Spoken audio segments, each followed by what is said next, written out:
Goeiedag, my naam is Frans Sevink van Bakkeries Bonsmaras. Graag nooi ons julle uit na ons 5de produksieveiling op die 25ste Februarie 2025 om 11:00 die oggend.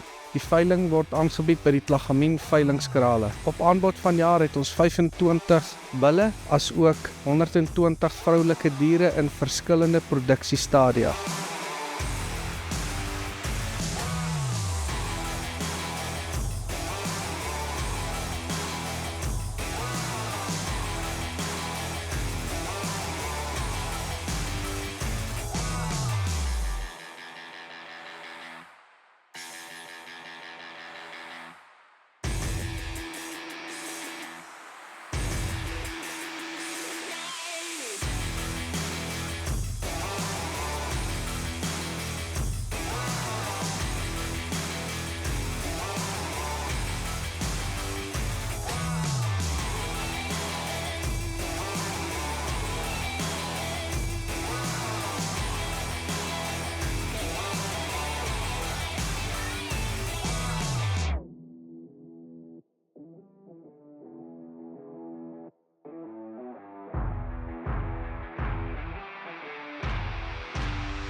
Vroulike diere wat aangebied word, is koeie met kalwers, waaronder 3-in-1 sal wees, dragtige koeie, dragtige verse, as ook oop verse.